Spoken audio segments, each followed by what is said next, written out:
thank you so very much for the opportunity to share in the way that we are. And you know, I love the technology. We're living in a time where we're no longer bound by the boundaries that have separated us in the past. So I think this is a very important, really important retreat for a lot of reasons. And so I have to ask you, can I talk about this for a few minutes now, or do you want to lead us in the... Sure.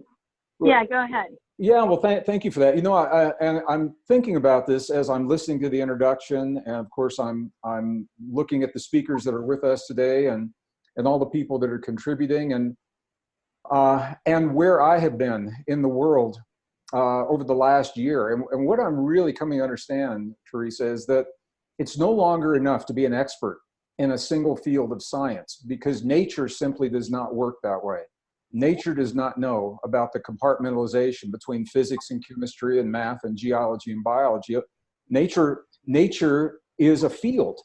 And what has happened in the past is we've developed experts in these little boxes. We've broken nature into these little boxes of study that we may be more comfortable with, but now we're at a point in the world where if we're going to apply what we have discovered, we've got to cross those traditional boundaries. And so it really is apparent to me, as all the people in this conference, we are synthesizers.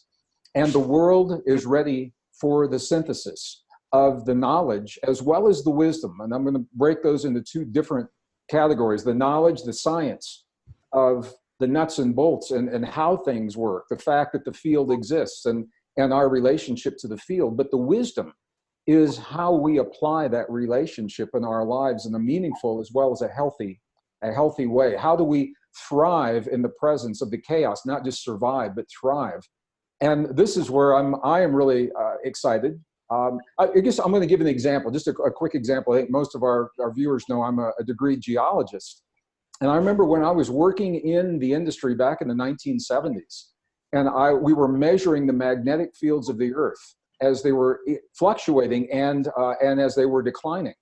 And I was asking my colleagues, my God, you know, the magnetic fields are changing. What does that mean to us? And what they would say is, you know, don't ask us, we're geologists, go ask a biologist. So I asked my biology friends, what does it mean? And they say, you know, we just deal with cells. We don't know about the magnetic fields of the planet. And it's just such a beautiful example of how that compartmentalization has prevented us in the past from really accessing the wisdom of what this change means in our lives. And this particular group of scientists now, we are moving forward with our community, and the science, what I call the pop science, is now scrambling to catch up.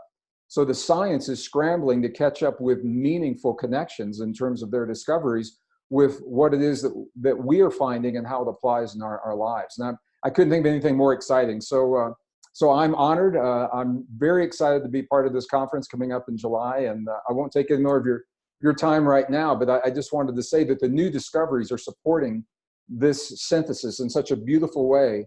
And I want to invite our viewers, if you are not aware of the new discoveries that have overturned over 150 years of scientific thinking, that's what this conference is all about, the retreat.